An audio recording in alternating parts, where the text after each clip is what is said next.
BPA भक्ति पूजन आरती। RSS से मुसलमान लड़े, भाजपा से मुसलमान लड़े, बजरंग दल से मुसलमान लड़े, विश्व हिंदू परिषद से मुसलमान लड़े, पूरे देश में मुसलमान लड़ता रहे और मौज आप करते रहे। ऐसी राजनीति मुसलमान को कभी नहीं करनी चाहिए। क्या मुसलमानों को बेवकूफ बनाया जा रहा? जब आपके पिताजी का सपना था तो इतना लंबा क्यों खींच दिया आपने? इतने दंगे क्यों करवाए आपने? इतना नफरत क्यों फैलाया आपने? इतना हिंदू और मुसलमान के बीच दूरी क्यों करवाई आपने? यह भी एक सवाल पूछा जाना चाहिए। मगर मुसलमान तो इस मिट्टी का बना है कि इसको कह दिया तुम मर जाओ, तबाह हो जाओ, बर्बाद हो जाओ, मोदी नहीं आना चाहिए। और जितने बोल रहा मोदी ने आना चाहिए उतने ही मोदी आते जा रहा।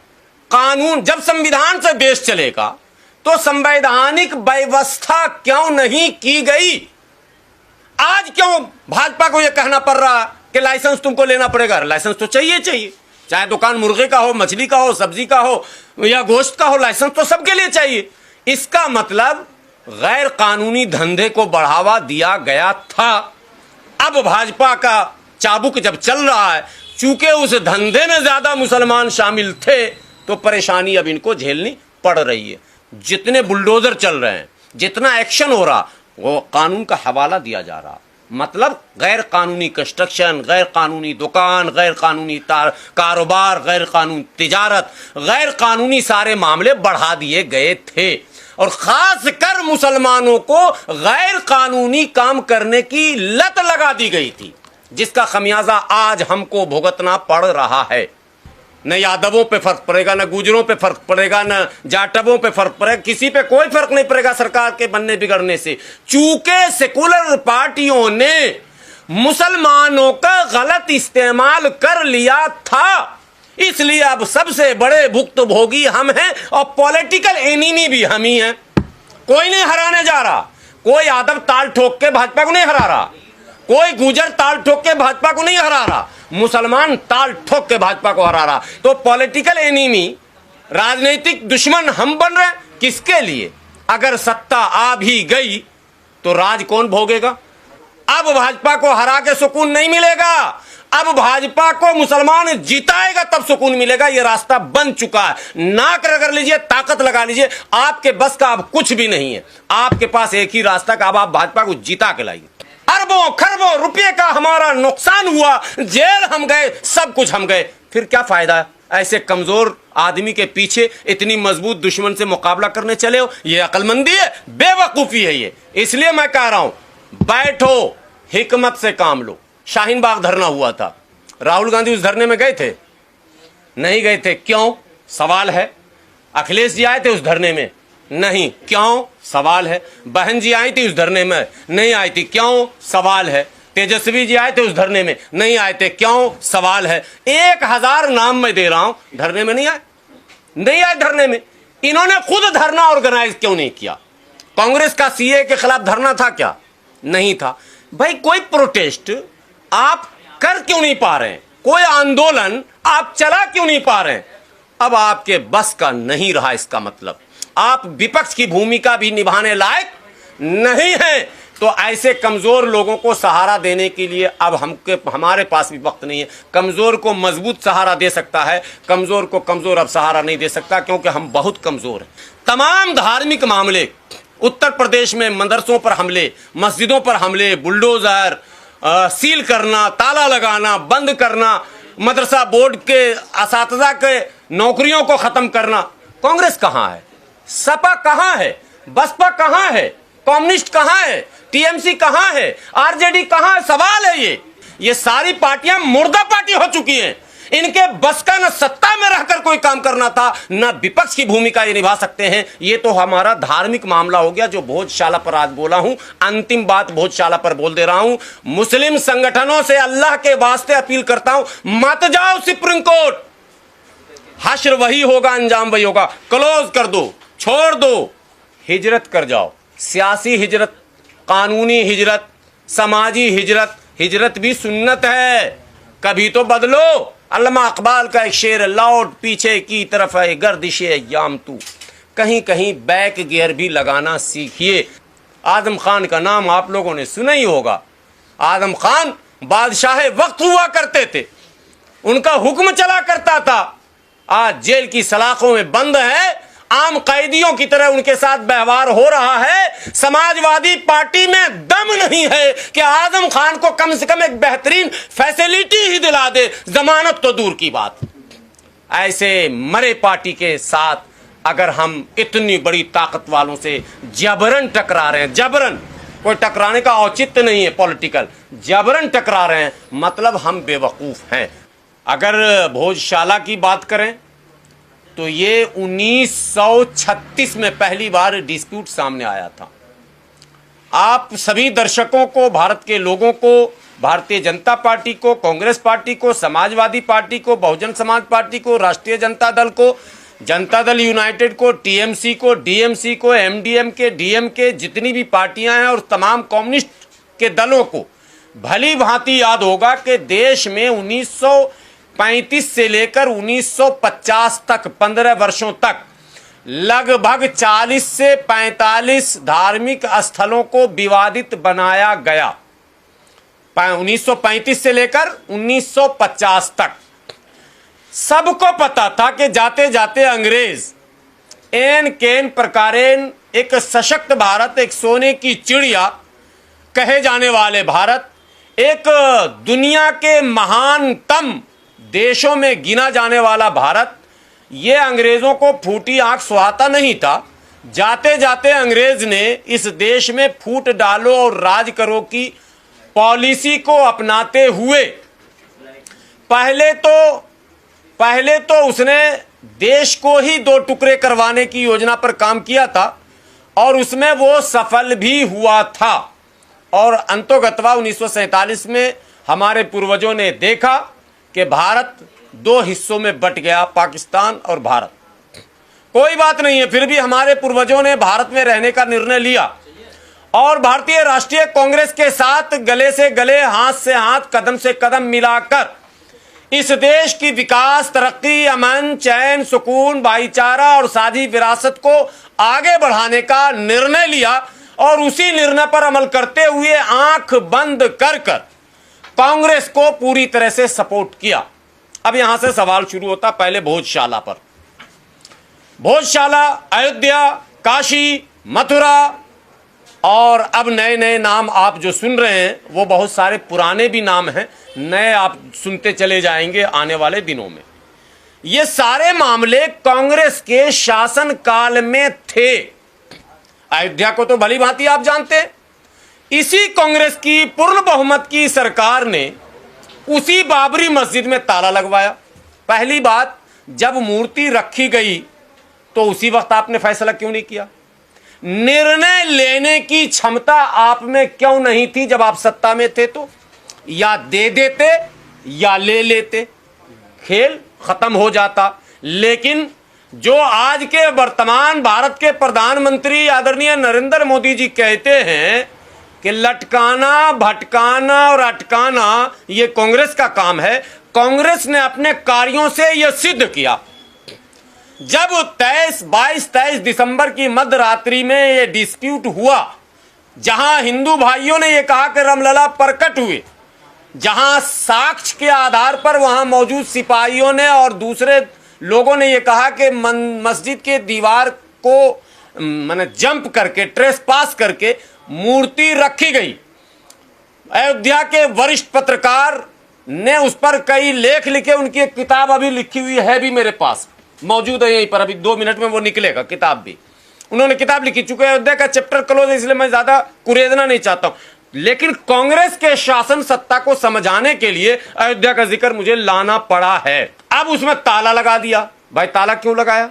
अगर रामलला प्रकट हुए तो राम मंदिर बना देते, काम खत्म हो जाता। और अगर मूर्ति रखी गई थी तो मूर्ति निकालते, मस्जिद को पवित्र करते, मुसलमान के हवाले करते, फोर्स तैनात करते, खबरदार, होशियार, कोई नहीं आ सकता, मुद्दा खत्म होता। आपने मुद्दा खत्म नहीं किया। नतीजा ये हुआ कि बाद के दिनों में स्वर्गीय इंदिरा गांधी जी ने उसमें और काम किया और जब राजीव जी आए तो उन्होंने शिलान्यास किया। आपने शिलान्यास क्यों किया था? आपको उसी वक्त मंदिर का निर्माण ही कर देना चाहिए था।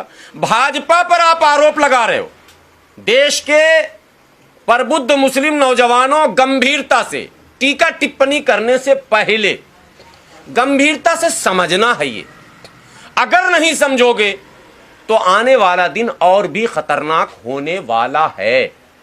ये मत समझो कि मामला खत्म हो रहा, आपको समझना ही पड़ेगा और सच बोलना और सच के साथ खड़ा होना पड़ेगा।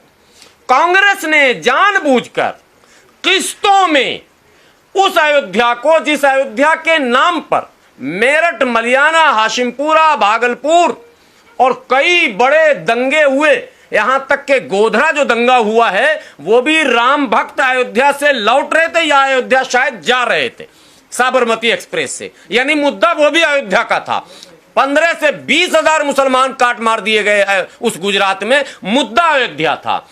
सैकड़ों मारे काटे गए हाशिमपुरा में, मुद्दा अयोध्या था। हजारों भागलपुर में मारे गए, मुद्दा अयोध्या था। कांग्रेस अंधी थी, बहरी थी, गूंगी थी, लंगड़ी थी, क्या था? क्या मजबूरी थी कांग्रेस की कि इस मुद्दे को खत्म नहीं किया? अंतोगत्वा कांग्रेस खत्म हुई, भारतीय जनता पार्टी आई, मुद्दा खत्म हो गया। आपको तकलीफ जरूर होगी कि मस्जिद की जगह पर मंदिर बना दिया गया, लेकिन मुद्दा तो खत्म कर दिया गया। अब आप समझिए, बाकी बातें आप समझते रहिएगा, मुझे भोजशाला पर वही बात कहनी है। ठीक अयोध्या की तर्ज पर 1936 से यह विवाद चलता रहा। कांग्रेस का शासन सत्ता मध्य प्रदेश में पूर्ण बहुमत का और केंद्र में भी पूर्ण बहुमत की कई बार। उसके बाद अब जो सबसे बड़ा जुर्म हुआ वो 2004 से 2014 यूपीए, अकेले कांग्रेस नहीं, अब सपा आप भी आ जाओ, आरजेडी आप भी आ जाओ, टीएमसी आप भी आ जाओ, कम्युनिस्ट आप भी आ जाओ, क्योंकि यूपीए में आप सब दल थे। डीएमके, सीएमके, जीएमके, जितना दल है सब मिला के बनाया गया था। भाजपा को सत्ता में नहीं आने देना है तो यूपीए की सरकार बनी, सरदार मनमोहन सिंह को प्रधानमंत्री बनाया गया। मैं बार बार कह रहा हूं, फिर कह रहा हूं, इसको समझना ही पड़ेगा। गुजरात दंगे का जांच हुआ क्या? 2004 से 2014 तक 10 साल की सरकार थी इनकी। 10 साल में गोधरा दंगे का जांच होना चाहिए। साबरमती में आग किसने लगाई? आज तक मामला सामने नहीं आया। क्यों नहीं आया? हमको सिखाते हैं। मल्लिकार्जुन खड़गे जी आसाम में जाते हैं भाषण करने और कहते हैं तुम नमाज मुसलमानों नियत तोड़ के सांप और आरएसएस दोनों में कोई आरएसएस को पहले मारो।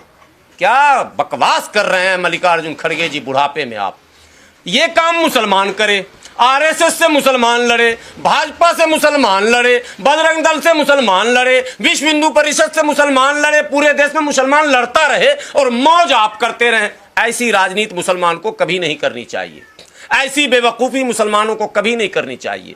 अगर संकट देश पर है तो देश खड़ा होगा, संकट अगर मुसलमान पर होगा तो मुसलमान खड़ा होगा।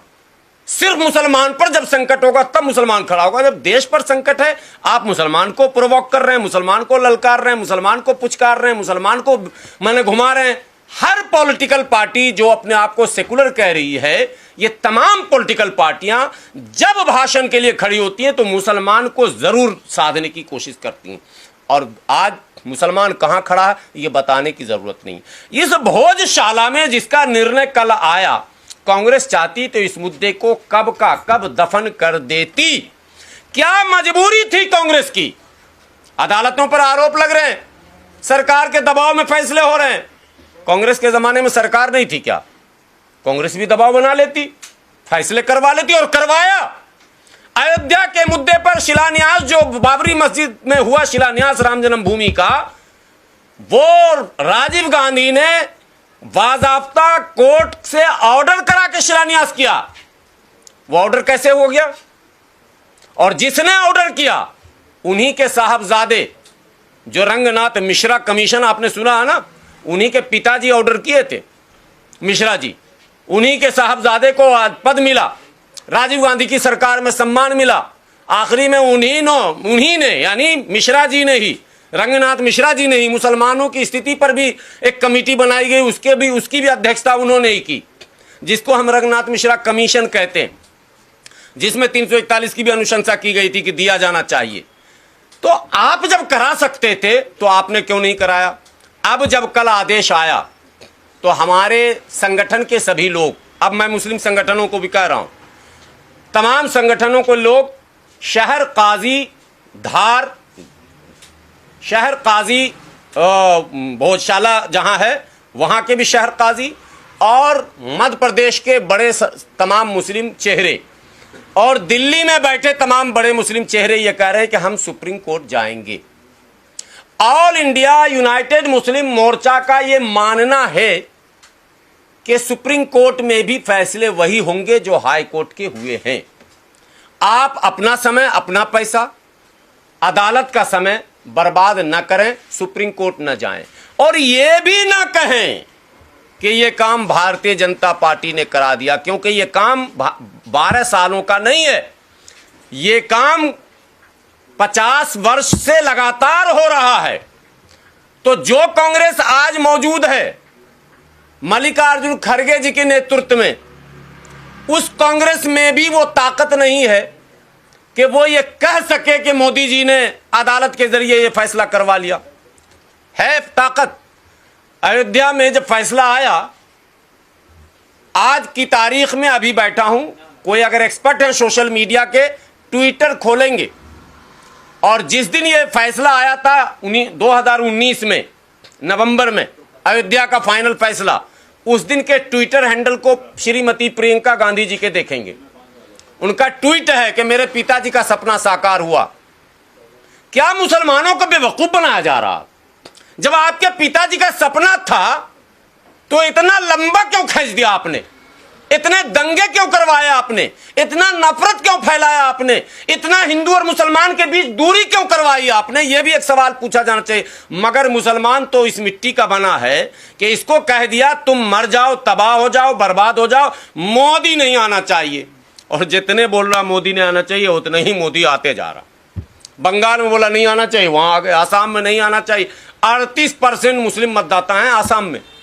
जब 38 वाले नहीं रोक पाए, 30% मुसलमान पश्चिम बंगाल में, 30% वाले नहीं रोक पाए, 20% वाले यूपी में वो न रोक पाए, 19% वाले बिहार में वो न रोक पाए। कहां रोक पाओगे पहले ये बताओ? क्यों रोकोगे? दोनों सवाल एक साथ। कहां रोकोगे, क्यों रोकोगे? मुद्दा क्या है तुम्हारा? अगर मंदिर मस्जिद के नाम पर राजनीति करने का आरोप भाजपा पर है, वो है, अगर मगर नहीं है, मैं भी मानता हूं है, तो फिर कांग्रेस इससे बड़ी कहां पर है? सपा इससे पीछे कहां है? आरजेडी इससे पीछे कहां है? बाकी पार्टियां इससे पीछे कहां है? किसकी हुकूमत में कोई एक ऐसे मुद्दे को फाइनल किया गया, वो मैं जानना चाहता हूं कि एक मुद्दा था, एक विवाद था, एक डिस्प्यूट था, फला की हुकूमत आई, उसने इसको खत्म कर दिया। एक उदाहरण दे दीजिए, मैं उसी पार्टी का गुलाम हो जाऊंगा। एक भी उदाहरण ऐसे नहीं है। सबने उलझाया, सबने हमें उलझा कर रखा। मैं तो धन्यवाद देता हूं भाजपा शासन को। मैं कहता हूं मोदी जी तो कुछ भी नहीं है। कभी कभी मैं कहता हूं कोई और योगी जी से भी खतरनाक आ जाते। जल्दी जल्दी खत्म करवाओ इस मुद्दे को, जल्दी जल्दी। बीच में एक बात और बता दूं, पश्चिम बंगाल में नई सरकार बनी है, शुभेंदु अधिकारी मुख्यमंत्री बने हैं। उनका आनन फानन में 4-5 आदेश आ गया। उसमें एक आदेश कुर्बानी को लेकर भी है, एक आदेश स्लाटर हाउस को लेकर भी है, एक आदेश गोश्त बेचने वालों को लेकर है। मैंने कई बार प्रेस कॉन्फ्रेंस के माध्यम से कहा, मंचों से भी कहा कि सेकुलर सरकारों में आखिर क्या मजबूरी थी कि आपने इसके लिए कानून नहीं बनाया? कानून, जब संविधान से देश चलेगा तो संवैधानिक व्यवस्था क्यों नहीं की गई? आज क्यों भाजपा को यह कहना पड़ रहा कि लाइसेंस तुमको लेना पड़ेगा? लाइसेंस तो चाहिए चाहिए, चाहे दुकान मुर्गे का हो, मछली का हो, सब्जी का हो या गोश्त का हो, लाइसेंस तो सबके लिए चाहिए। इसका मतलब गैर कानूनी धंधे को बढ़ावा दिया गया था। अब भाजपा का चाबुक जब चल रहा है, चूंकि उस धंधे में ज्यादा मुसलमान शामिल थे, तो परेशानी अब इनको झेलनी पड़ रही है। गलती किसकी? सेकुलर पार्टियां अगर कानूनी रास्ता बना दे होती, उस वक्त रास्ता बन गया होता, तो आज भाजपा क्या करती? कानून से तो आगे नहीं जाती, कानून के खिलाफ तो नहीं जाती। जितने बुलडोजर चल रहे हैं, जितना एक्शन हो रहा, वो कानून का हवाला दिया जा रहा। मतलब गैर कानूनी कंस्ट्रक्शन, गैर कानूनी दुकान, गैर कानूनी कारोबार, गैर कानूनी तिजारत, गैर कानूनी सारे मामले बढ़ा दिए गए थे। और खास कर मुसलमानों को गैर कानूनी काम करने की लत लगा दी गई थी, जिसका खमियाजा आज हमको भुगतना पड़ रहा है। सत्ता में रह के तो आपने ये खेल किया, विपक्ष में आकर भी हम लड़ रहे हैं किसके लिए? सो कॉल्ड सेकुलर पार्टियों के लिए, और जिसके लिए लड़ रहे हैं वो कोई कमजोर है क्या? आज मोदी जी की सरकार बनने से राहुल गांधी जी की सेहत पे कोई फर्क पड़ा है? उनकी सुरक्षा पर, सिक्योरिटी पर, खाना पर, रहने पर, चलने पर कोई फर्क पड़ा है क्या? अखिलेश जी की सुरक्षा पर, सिक्योरिटी पर, उनके रिहाइश पर, रहने पर, खाने पर कोई फर्क पड़ा है क्या? तेजस्वी जी के किसी चीज पर, सेहत पे असर पड़ा है क्या? नहीं पड़ा। ममता बनर्जी चुनाव हार गई, उनके प्रोटोकॉल में उनको जो फैसिलिटी माने कॉन्स्टिट्यूशनल मिलने वाली है उस पर कोई फर्क होगा क्या? नहीं होगा। अब एक कदम और आगे बढ़ जाऊं, लालू जी, तेजस्वी जी की जाति पर भी कोई फर्क पड़ेगा क्या? लालू जी के हनुमान कहे जाते थे राम कृपाल यादव बिहार में, आज मंत्री हैं भारत सम्राट की मंत्रिमंडल में। फर्क हम पर पड़ रहा है। क्यों पड़ रहा है यह सवाल क्यों नहीं पूछा जा रहा है? न यादवों पे फर्क पड़ेगा, न गुजरों पे फर्क पड़ेगा, न जाटवों पे फर्क पड़ेगा, किसी पे कोई फर्क नहीं पड़ेगा सरकार के बनने बिगड़ने से। चूंकि सेकुलर पार्टियों ने मुसलमानों का गलत इस्तेमाल कर लिया था, इसलिए अब सबसे बड़े भुक्तभोगी हम हैं और पॉलिटिकल एनिमी भी हम ही हैं। कोई नहीं हराने जा रहा। कोई यादव ताल ठोक के भाजपा को नहीं हरा रहा, कोई गुजर ताल ठोक के भाजपा को नहीं हरा रहा, मुसलमान ताल ठोक के भाजपा को हरा रहा। तो पॉलिटिकल एनिमी, राजनीतिक दुश्मन हम बन रहे। किसके लिए? अगर सत्ता आ भी गई तो राज कौन भोगेगा? राज तो राहुल गांधी भोगेंगे, मल्लिकार्जुन खड़गे जी भोगेंगे, अखिलेश जी भोगेंगे, ममता जी भोगेंगी, तेजस्वी जी भोगेंगे, अन्य लोग भोगेंगे। हमको क्या मिलेगा? तब भी भाजपा को हरा देने के बाद क्या मिलेगा? बोलेंगे सुकून। नहीं, अब भाजपा को हरा के सुकून नहीं मिलेगा। अब भाजपा को मुसलमान जिताएगा तब सुकून मिलेगा। यह रास्ता बन चुका है। नाक रगड़ लीजिए, ताकत लगा लीजिए, आपके बस का अब कुछ भी नहीं है। आपके पास एक ही रास्ता का, अब आप भाजपा को जिता के लाइए। इन सभी सो कॉल्ड सेकुलर पार्टियों को आपको अब हराना पड़ेगा खुला। इनको हरा के आप इनसे दुश्मनी नहीं ले सकते, क्योंकि ये दुश्मनी के लायक भी नहीं। पूरा इतिहास 12 साल का उठाकर देख लीजिए। किसी भी धार्मिक मामलों में अखिलेश जी धरने पर बैठे क्या? धार्मिक मामलों में माइनॉरिटी का शोषण हुआ, बुलडोजर चले। मध्य प्रदेश के छतरपुर में हाजी शहजाद के घर जो बुलडोजर चला और उस घर में खड़ी करोड़ों की कार को जिस तरह से चूर दिया गया, राहुल गांधी धरने पर बैठे। वो जो पटवारी कौन है नेता मध्य प्रदेश में, कांग्रेस का जो नेता जीतू पटवारी, धरने पर बैठा? नहीं बैठा। अखिलेश जी धरने पर बैठे? नहीं बैठे। कौन भोगा? अरबों खरबों रुपए का हमारा नुकसान हुआ, जेल हम गए, सब कुछ हम गए। फिर क्या फायदा? ऐसे कमजोर आदमी के पीछे इतनी मजबूत दुश्मन से मुकाबला करने चले हो? ये अकलमंदी है? बेवकूफी है ये। इसलिए मैं कह रहा हूं, बैठो, हिकमत से काम लो। हिकमत से इस मुल्क के निजाम में आप शामिल हो सकते हैं। ताकत से लोकतंत्र में आप इस मुल्क के निजाम में शामिल नहीं हो सकते हैं। इसलिए प्रोवोक करना, लंबे लंबे भाषण देना, तेरे से निमट लूंगा, फला चिला, नो। आइए मिल बैठकर। और मुद्दे, शाहीन बाग धरना हुआ था, राहुल गांधी उस धरने में गए थे? नहीं गए थे। क्यों? सवाल है। अखिलेश जी आए थे उस धरने में?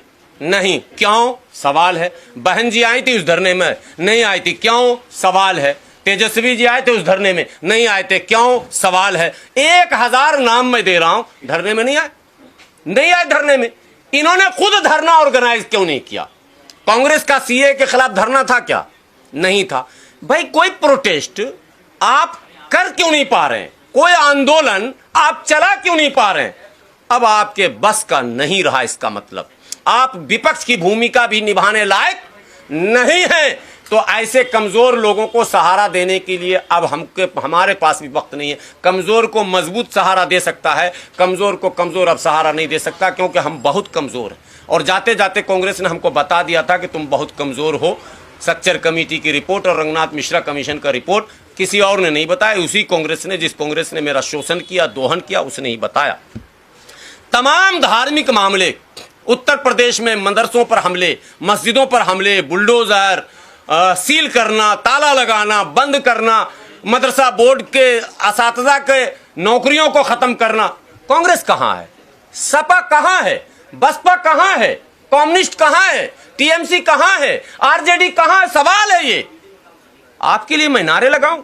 असम का रिपोर्ट ये बताता है कि कांग्रेस 19 सीट जीती वहां असम में। 19 जीती कि 20 जीती? 19। 18 मुसलमान जीते। 19 में 18 मुसलमान जीते दिलशाद भाई। मतलब कांग्रेस के पास एक भी नॉन मुस्लिम नहीं बचा। बंगाल में 1 सीट कांग्रेस जीती, मुसलमान। कम्युनिस्ट 2 सीट जीती, मुसलमान। भैया विपक्ष को हो क्या गया? क्यों हम मुर्दे का पालकी ढोए? भाई मुर्दे को उतना ही दूर उठाया जाता है, जनाजे से लेकर कब्रिस्तान तक, शमशान घाट तक। शमशान घाट तक पहुंचा दिया। अब माफ कीजिए, राम नाम सत्य है, आपका यही गत है, इससे आगे नहीं। मुसलमानों को सावधान होना पड़ेगा। ज्यादा कांधा मुर्दे को दीजिएगा, मुर्दा बदबू दे देगा या फिर भूत बनकर आपको परेशान करेगा। ये सारी पार्टियां मुर्दा पार्टी हो चुकी हैं। इनके बस का न सत्ता में रहकर कोई काम करना था, न विपक्ष की भूमिका ये निभा सकते हैं। ये तो हमारा धार्मिक मामला हो गया, जो भोजशाला पर आज बोला हूं। अंतिम बात भोजशाला पर बोल दे रहा हूं। मुस्लिम संगठनों से अल्लाह के वास्ते अपील करता हूं, मत जाओ सुप्रीम कोर्ट।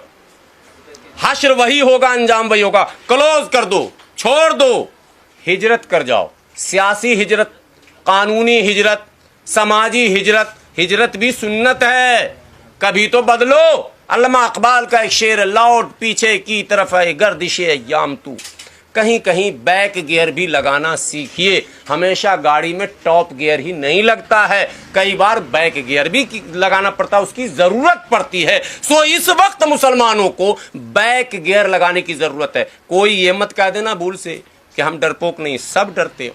अभी ओवैसी साहब पे छापा एक तो ईडी का पड़ जाए, फिर देखना उनका भी बिरनी की तरह उड़ने लगेंगे।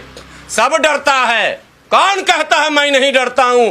ये तकरीर है कि अल्लाह के सिवा किसी से नहीं डरता हूं। सब डरते हैं और डर का मुजाहिरा भी सबका हो चुका है।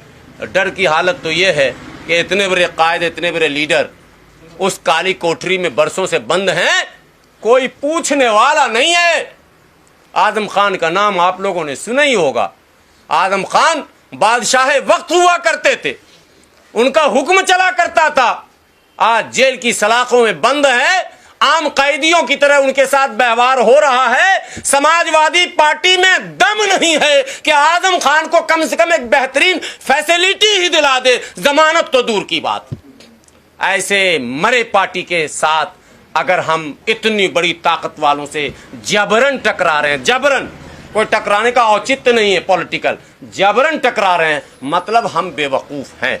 नहीं, बेवकूफ़ी नहीं कीजिए, रुकिए, संभालिए, सोचिए, हिकमत से काम कीजिए। कोई पार्टी आपके फेवर में नहीं है। आपको अपनी रणनीति, पॉलिसी ऐसी बनानी होगी कि सारे दरवाजे ओपन रहने चाहिए। कबीरा खड़ा बाजार में, सबकी चाहे खैर, ना काहू से दोस्ती, ना काहू से बैर। यह हमारा मजहबी मामला